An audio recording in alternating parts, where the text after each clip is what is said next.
Welcome back to the Kiwi Wedding Podcast. My name is Lydia. I am a wedding photographer at Lydia Rachel Photography and your host. On today's episode, I'm chatting to the lovely Julz from Dream Events. She is a planner, on-the-day coordinator, and has a range of different services to help you in planning and executing your day. She also offers wedding consults and a service that is getting started and just helps you with that initial planning phase. Some amazing options, and I've definitely had people ask me about something like that where they're early on in their wedding planning journey and need someone to bounce ideas off, help to gather their thoughts and set them on the right path. I've had a few of Julz' clients on the podcast as brides, and everyone I speak to absolutely raves about her. And I know you'll be able to tell from this podcast that she just has a lovely presence, is super organized and helpful, and would be an incredible asset to any wedding day. She shares loads of incredible advice from getting started, timeline planning, trends that she's loving right now, and really key tips and things that you may not have thought about for your wedding day. We talk about what kind of support you may need for your day and a bit of a guide on pricing as well. Julz is really upfront with her pricing, and you can see all her packages laid out on her website as well. Julz has kindly offered 10% off any of her services for listeners, and this offer is available for 2 months from today, so until the start of August. So make sure you get in touch with Julz and mention the podcast to get that 10% off. You can follow her on Instagram at dreamevents_NZ and pop her a DM or email. I know she would love to chat to any and all of you. If you've listened to this podcast for any amount of time, you know I'm a big fan of planners or coordinators, whether that's someone you hire or a trusted person from your own circle. You're going to get a lot out of this episode, so let's get right into it. Enjoy episode 99 with Julz. Hi Julz, thank you so much for joining me on the podcast today. Excited to chat all things weddings with you. Thank you so much for having me. I'm really excited to be here. I've loved listening to the podcast so far. And even as a vendor, I still find it really beneficial listening through all the podcasts and to brides and to what, everyone's kind of vibing with at the moment. So cool. We've had a few of your lovely clients on as well who've raved about you. So yeah, nice to be able to chat to you too. It's so nice hearing about their weddings and kind of reliving them again, and hopefully might have a few more on soon. It should be cool. Definitely. So to get started with, if you could just tell us a bit of your story, your kind of background, how you got into the industry, and what's led you to where you are today.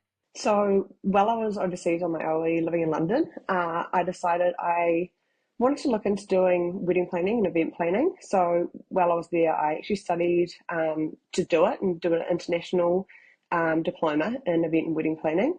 So just did that part-time while I was over there. And then once I returned to New Zealand, I thought, let's get this started.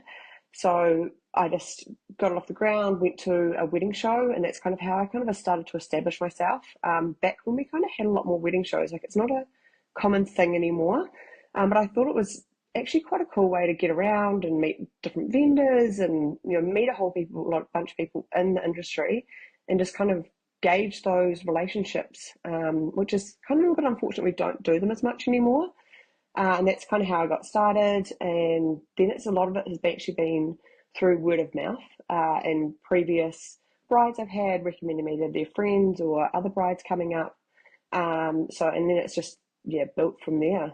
Yeah, you're so right. I feel like there was a real era with wedding fairs, which is kind of a shame. I mean, there's still a few around now. It's definitely a tough business to run, but so many people just find their vendors online these days. So we've lost a bit of that in-person interaction, which was great on the vendor side of things too. Yeah, and you met a lot of different vendors there as well while you were there too, which was cool. And I think it just gave you that chance to actually meet your potential brides and grooms in person and actually work out if you had that vibe with them and could build that relationship and that get that vibe. Like that was a big one. It's you kind of know if you're going to get on with that vendor or you think they're going to be a good fit for your day. I think it's super important to find those really good fits and that you are going to trust those vendors on the day that they can do what they need to do. Yeah, so important. Yeah, just finding people you vibe with, click with. Love that. Can you talk to us about kind of the different services that you offer? So I've got quite a range of services, and my majority of brides that use me is definitely for the on the day coordination, but I can help out with anything. So I have what you call help getting started.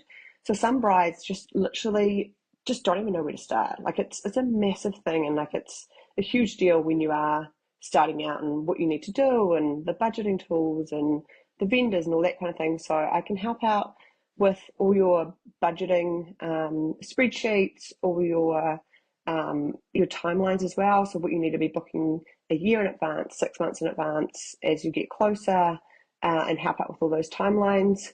And that just gives people a chance to get started, and then also give some of those key vendors. So if you are letting me know you're getting married at a certain venue, I can say, hey, look, I've been at that venue and these coordinators or these vendors have worked really well there, and they're ones that I recommend.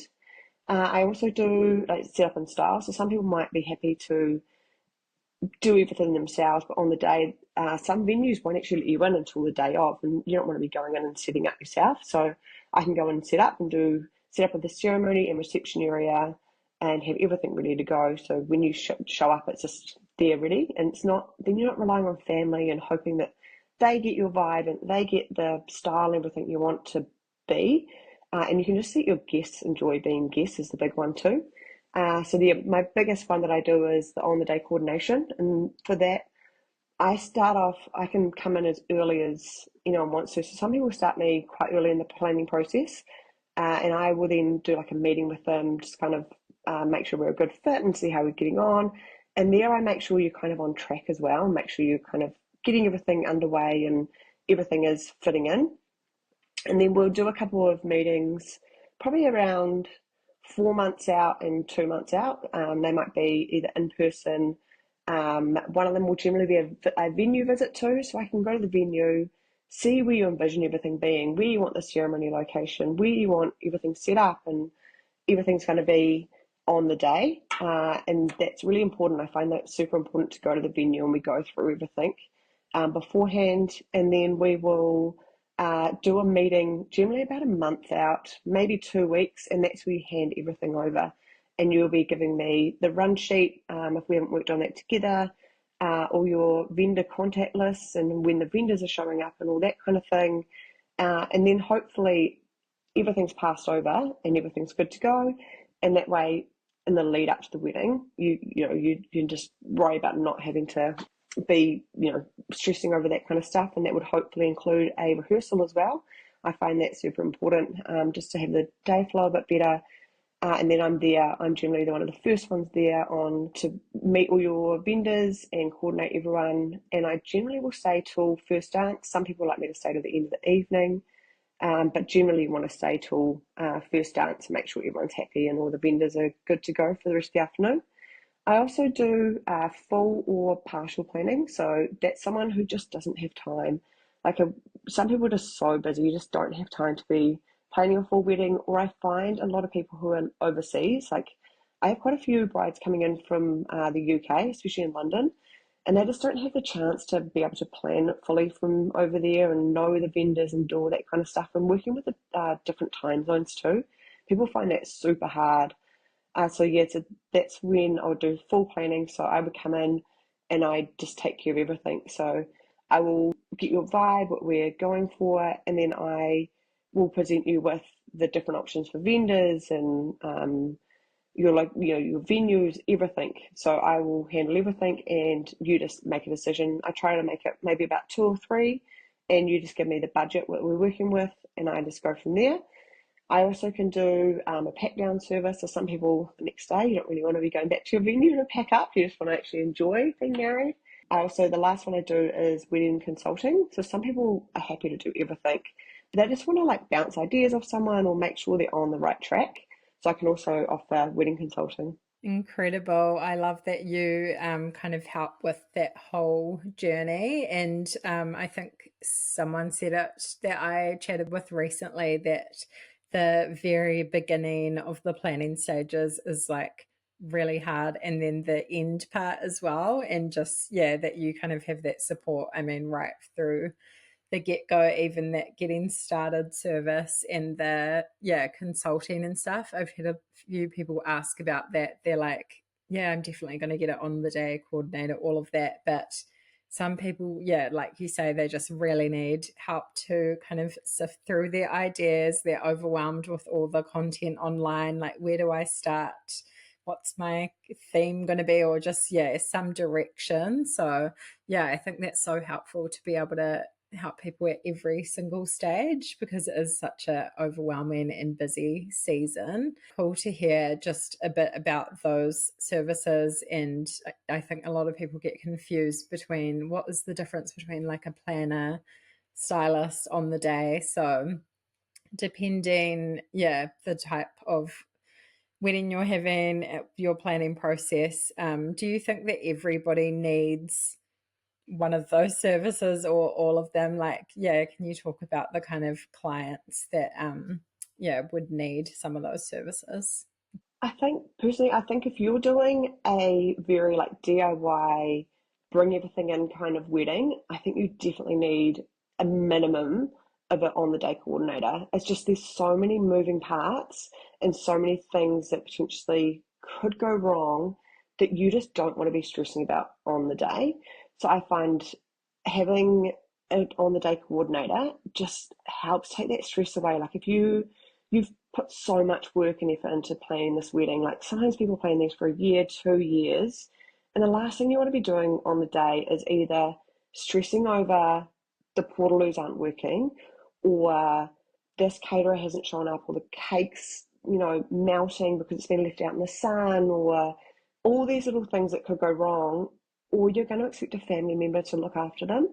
And I just think it's so nice when you can go to a wedding as a family member or as a friend, and you can just enjoy the day rather than like, here's your roll of stuff I need to look after. And I think you're then stressing over, has that person done it? And like as a bride, you don't want to be like, okay, so and so is going to be doing this, but oh no, have they done that? And then you're thinking, do I need to go check on that? And so I think at a minimum, an on the day coordinator is super important. If you can't, definitely get a trusted friend that you know you can give all those tasks over to, and that you know they're going to be getting done. If you can't get into a venue until a bit later, definitely get someone to set up and organise your wedding venue and ceremony to how you want it to be. Again, so you're not relying on friends or stressing about it on the day and being like, okay, we've got to get this whole venue set up in 2 hours before we then go to makeup and hair, and you're going into it super stressed. Like if the more you can take off your plate on the day, I think the better. And yeah, okay, it's going to cost a little bit more maybe, but can you really put a price on not having to stress on the day and having that, either that pressure on someone else, or yeah, worrying about if things are going to not be going to plan. Oh, so important. I think, yeah, even if you're the most organized bride, organized couple, like there's always little things, and there needs to be that person they come to. And yeah, ideally it's not you or your family. Like you say, you just want to be present and enjoying it. So yeah, so helpful to have someone like you. Yeah, we kind of talked through that process of when somebody inquires with you. Did you want to mention anything else there about just the way you work? So yeah, so generally someone might send me a message saying this is what they are after. From there, we either do like an in-person meeting. It's quite nice to actually meet in person, depending on where you are. If you're coming from overseas, obviously it kind of needs to be on FaceTime or whatever. But it's really nice to hopefully meet in person. We get that vibe. We make sure that we are both vibing as well. Like I think it's super important as the vendor that you're vibing with the couple too. And from there, I might then send through a quote, so people know what they're kind of getting in for. And then it's just, yeah, kind of throughout that time, depending on the service you are after, will depend on yeah, how much support and how much I'm checking in with you throughout the time. Yeah, so good. Do you do styling specifically as well, or kind of just work with vendors and couples to support that? So I can style, but I don't have a like a toolkit of styling things. So people have to supply everything for me to style. It's just I just find it too hard, and the styles change so quick, and it's just yeah. Unless you've got a massive warehouse with everything, it's to keep up with all the trends. I just find it too hard. So yeah, to generally I can recommend people who have got the styling everything there, and then I can style it for you.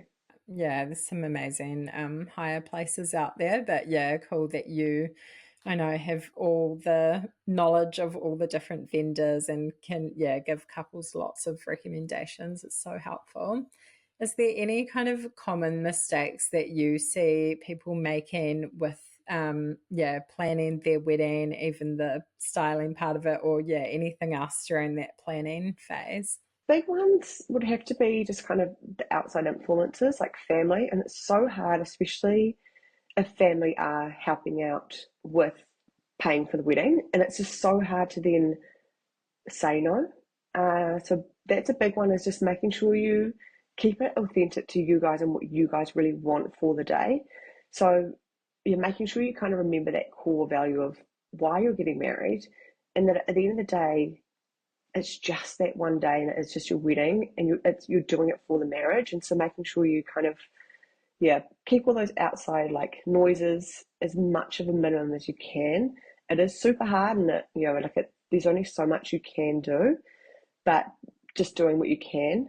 Other ones is just kind of you're making sure you've got a really good run sheet from the day, making sure that's kind of like really comprehensive, making sure you've got all of those key timings in there, especially if you've got hard timings. Often there'll be hard timings you've got to stick to, especially for photography, for lighting and stuff, and then for your timings for, especially around meals.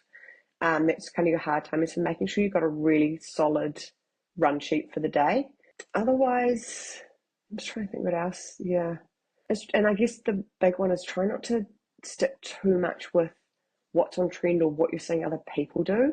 A lot of it, you want to make sure that you're kind of doing what is like feels right for you and feels comfortable for you too. Like it's the end of the day, you got to do what fits with you guys and also within your budget too. Like it's so hard, and it's I think if you are trying to keep up with all these trends and what's going on now, and it's so hard. It's so hard to then maintain that budget and keep within that budget.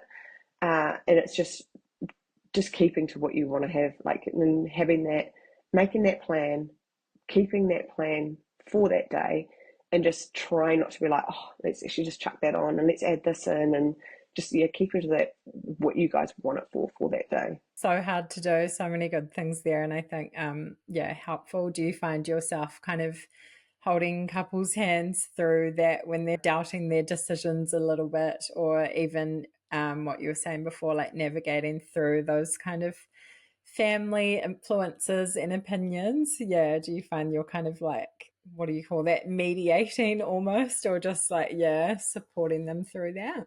Yeah, sometimes you are, but it's more just supporting, and just the big one is just reminding that like the key of what it's their day, and it's they've got to do what feels best for them, and that try not to let those outside influences stress them out too much. And it's so hard, and when you're in that moment, it's so hard not to let them stress you out, but you just got to remember it's just like try not to, and try just to stick to what you guys want. Yeah, such good advice. We had a chat a while ago with Olivia Murdoch, who's a qualified counsellor, just around the whole mental health, like taking care of yourself through this season, especially when you might have, yeah, so many different influences or opinions coming at you. And I can't remember the number of it, but definitely look up and go and listen to that episode if you are kind of struggling. We talked about just like communicating clearly with family, especially around, yeah, all the, if they've had financial input, and yeah, setting healthy boundaries, kind of, yeah, protecting yourself through that. So it's something you don't always expect to face, but it can come up And then, yeah, with social media as well, it can be so overwhelming, and you might need to put in boundaries there to not be, yeah, like once you've made a decision, stick to it. So, yeah, I love that when you book someone like you can support them, all that inspiration, but timeline planning as well, getting a really well planned run sheet, lots of buffer time, planning for anything that might go wrong. Yeah, such an important part of it. I think another one is just making sure you also have set days where you talk about the wedding and do like a planning day, and then try not to talk about it, because it will take over and really consume you, especially in the last 4 weeks. It feels like all you talk about is the wedding, and all you're doing is the like planning the wedding. And if you're kind of DIYing stuff, it feels like you've just got this one room dedicated to all of your wedding stuff and everything, and it does feel like really consuming. So if you are getting to that point of feeling consumed and overwhelmed, like take some time out, go have a date night, go take some time away and literally do not talk about the wedding. Like have a day just to yourselves and just like come back together as a couple where you're not talking about the wedding just for a minute. And I think that's really important. Or like dedicate just soul days. This is our wedding planning day, and we're going to do it on this day. And in the month, especially in that year when you're building up to it, just put them in the calendar. This is our day that we're doing and sorting out this, this, and this, and then the rest of it we're just going to leave. Yeah, such great advice. I love that. Do you have any specific tips when it comes to the timeline planning of the day, or yeah, things you get people to think about and support them with in that area? Big one is definitely allow some uh, buffer time. People just don't expect things to take as long as they do, especially the group photos after the ceremony. They always take a lot longer than you expect them to take. I know you'll be able to give really great advice on this, but with that group photo, start big and then work your way in. Like that way, you're not wrangling people back in, because that's the hardest one, and that is really what you'll lose a lot of time with, is trying to find that uncle who's gone off to chat to someone and you can't find them, or they've popped off to go to the bathroom here, and you can waste so much time there. Definitely put in moments to have together throughout the day. Everyone will say the day goes fast, but until you actually experience, you just don't realize how fast it goes. So it's having those little moments. And if you can have a little moment after the ceremony together, I find that super important, just to like really soak in that moment and be like, we're married. Like we're actually officially married, and we've, gotten through this part of the day. And then have another one. I think it's a really lovely time to do it after. If you're doing a sunset photo or golden hour photos, have another moment there together, because after that, you literally probably won't have any more time where it's just the two of you and just the two of you together. As much as it might seem funny to put those in your run sheet, put them in. And that way, everyone knows that you're going to go and have those moments, and to give you those moments too, because otherwise someone will want to come up to you. And if you've got a coordinator, they can make sure you guys have that moment together, because if you're doing it yourself, you often might forget, and that no one else will disturb you during that moment together. Yeah, definitely the buffer time. And now allowing enough time after getting to the venue that you may, depending on where you're coming from, encounter traffic, depending on the day you're getting married. And that's probably the big ones, is just that people just don't expect things to take as long as they will. And also for speeches, my biggest one for that is try and say to people, really think about who you're going to have speak, and make sure that people are speaking about you guys as a couple, not as about you when you were, I don't know, 21 or back in your day. Especially the best man, they love to bring up some good stories. So just make sure they're keeping it appropriate. It's a wedding, yeah. Oh my gosh. Seen plenty of the those. Amount of speeches you and I would have been through that we've heard, you're just like, yeah. This is just not appropriate. But anyway, so just making sure people are aware, and just keep them at a really, a nice, appropriate speech, and just limiting how many you have, because no one wants to sit through 2 hours of speeches. So that's probably my little big one, is just be mindful of who you're going to have speak. Yeah. Amazing. So many good tips in there. Yeah, I have a lot to say about that group photo time and how chaotic and painful it can be, but doesn't have to be if it's Mm-hmm. well organized. I think that's a lot of people's least favorite part of the day, but yeah, so many great tips in there, just like allowing enough time. And I think a lot of people have never organized a wedding, so listen to your vendor's advice on that. Mm-hmm. Definitely, yeah, chat with your planner or coordinator and allow that time, because the last thing you want to be is stressed and running late and rushing around on the day. So, such good For advice. sure. Sorry, the other one I was thinking of is also consider the first look. Like, it's definitely becoming more and more popular. And if you are someone who really enjoys being with your guests and you want to have that time with them, really consider first looks. It gives you an opportunity to have all those photos out of the way. You guys have seen each other. It gets rid of a little bit of that nerves as well.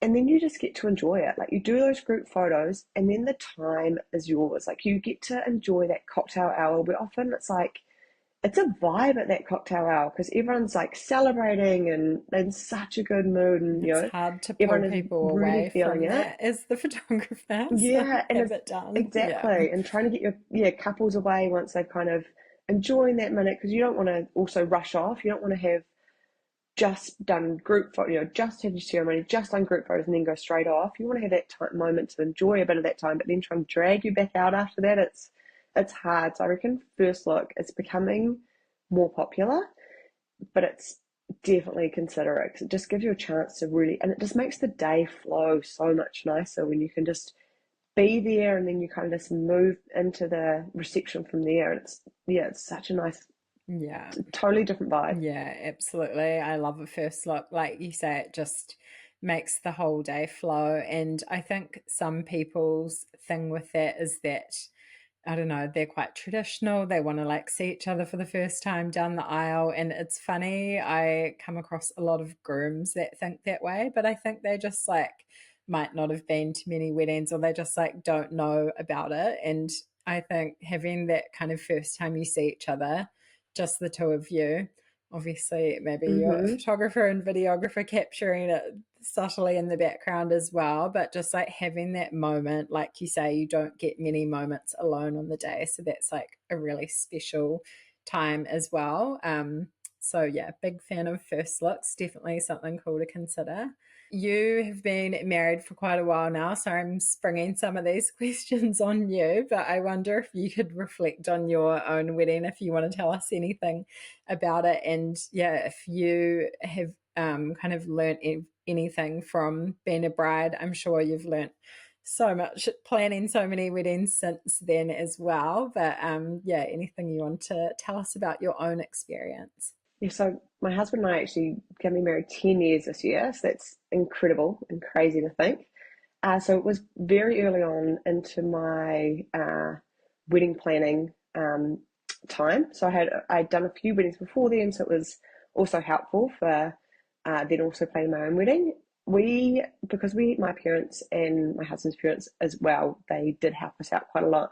I found that super hard, and so I found, because they had financially helped, just those outside opinions. So that's where I kind of get that experience from that, and having to go through that myself and having personal experience, having to, have those outside influences come in.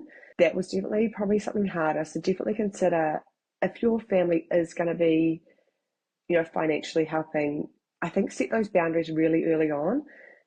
What influence do they want to be part of, and how much say do they want to have into the wedding, and does that mean that they want to invite so many of their own guests and their own friends?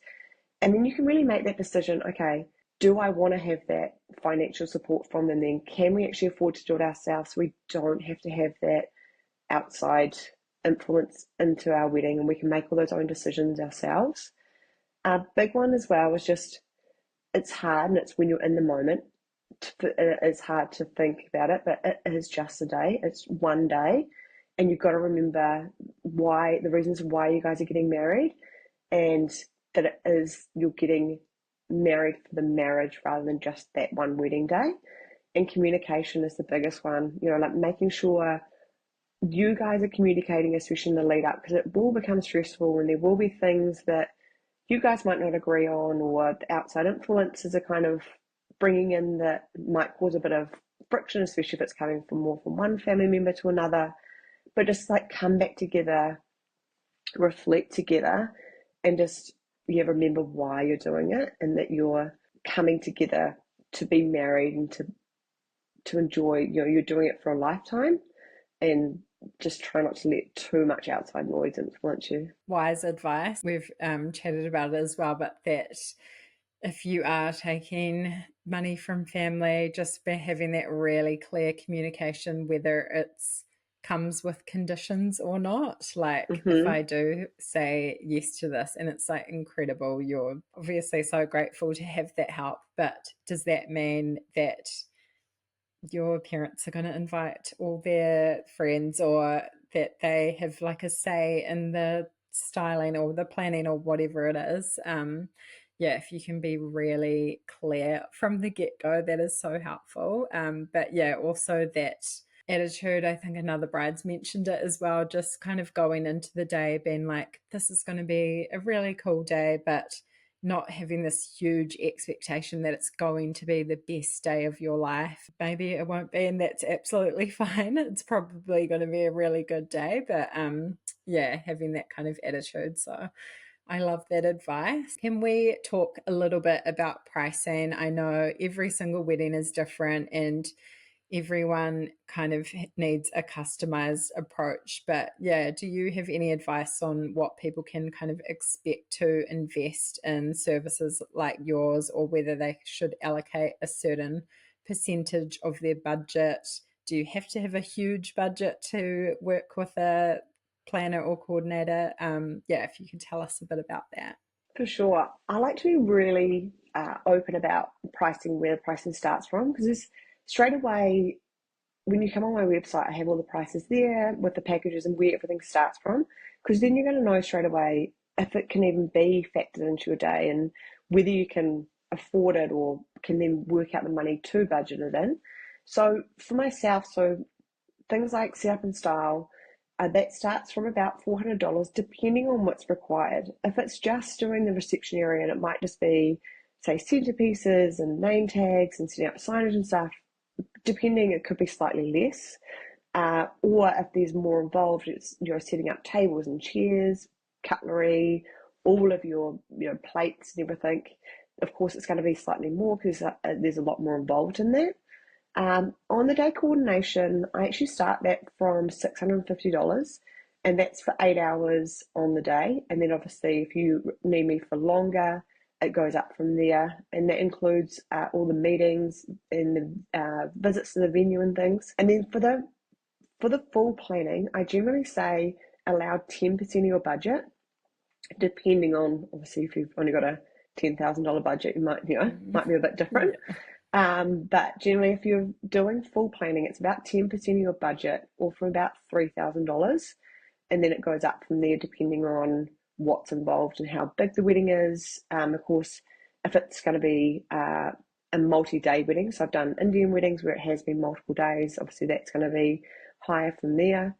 And then the wedding consulting, I charge $50 an hour, and that also can have, if you want to have 5 hours, then that will come down slightly as well.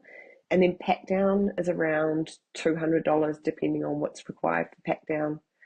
And the help getting started is for about $300, and that also again depends on how much help you want getting started. If it's just all the planning tools and some help with some of the vendors, or you require a bit more and help getting a bit further into your planning, but that's where it kind of starts from. Amazing. That's so helpful for people to hear. Is there any trends that you've noticed recently from this wedding season, or that you think we'll be seeing more of coming up? I've definitely, and I don't know just because of it's just where everyone is, or if it's just coming through a lot more, but everything's been a lot more minimalist this year. I've noticed like arch flowers and things have still been, quite big and beautiful, but I find on the tables, a lot of people now are keeping it really minimal on the tables. So beautiful like single flowers and vases, or like beautiful orchids in a single vase, and then just candles and things, super minimal now. I think we're gone are the days of having wedding favors as well. They've kind of gone. And then it's trying to keep everything really, it's either really classic now, and I'm noticing really like neutral tones or earthy tones coming through. And it's, yeah, I just don't think people are going for these, well, I haven't noticed it this year, really big, massive floral arrangements on the tables, or nothing like super tall on them. Where, for a while it was like really big, really tall kind of floral arrangements on the tables, where now it's definitely seems a lot more minimalist and a lot more classic. I feel like people kind of wanting to keep it classic, and definitely notice a lot more of that. Yeah, maybe it's even no, I love the like simple minimal style, but yeah, maybe it's even a sign of the times and people kind of like reining their Mm. budgets and the cost of living kind of thing. Do you have any advice around that for people kind of trying to prioritize if they have a tighter budget than they might have thought, or yeah, ways they can kind of save during wedding planning? One thing is finding that one vendor that you trust, and then potentially asking them for key vendors they've worked with and that they trust themselves. So if you get that, so if you get a on the day coordinator, talk to them and say, okay, who are the vendors that you've worked with and that you recommend, that work really well, and then might be a little bit more budget conscious as well. If you are on a budget, look at those people that are starting out. Like, you might find a florist who's just starting out or does it from home rather than has a big floral shop, or like a cake maker that's does it from home. The Facebook has got a really good page that you can go onto. If you are really budget conscious, now is like the best time. As long as you know what you want, go and buy secondhand if you can. If you're going to do a DIY wedding, now's the perfect time to go and buy it. If you are happy to wear a secondhand dress, you'll find some people that are selling amazing, like beautiful dresses they've spent thousands of dollars on, now trying to sell them because they've had their wedding day, they've had their time, and they just are like, well, I'm just going to sell my dress. So if you are super budget conscious, just think of those things where you can go out and find those things that people have used now and that they don't need any longer. And just, yeah, reaching out to some of those vendors that maybe, if you are needing to watch the budget, that might be just starting out, so can offer their services for a bit cheaper, but just make sure that you can trust them. That's the big one, is you want to make sure that you're bringing that vendor in and they're going to deliver on the day what they say they will. Yeah, absolutely. Great advice. It was a good time actually with New Zealand wedding season kind of just winding down now. So yeah, probably going to see a lot of people that are selling things, and even I know some Mm-hmm. bridal stores that have sales even from their like sample dresses, or some of them have like a resale program kind of thing. But yeah, that's great advice. I love that. You've given a lot of amazing advice. It's been so great to chat to you. Is there anything else that you wanted to add or that we missed? No, I don't think so. Just other one is just really enjoy it. Like, once you're in that day, and if you've got all those vendors and especially if you've got that on the day coordinator, just trust them. Just trust that they will look after everything and bring all those vendors together. There's always going to be something that goes wrong in the day. And if you've got all those key vendors in there and you've got everyone and you've handed everything over, things will get sorted out without you even knowing. So just trust your vendors, trust everyone's going to pull it together for you on the day and make it as best of a day as they possibly can.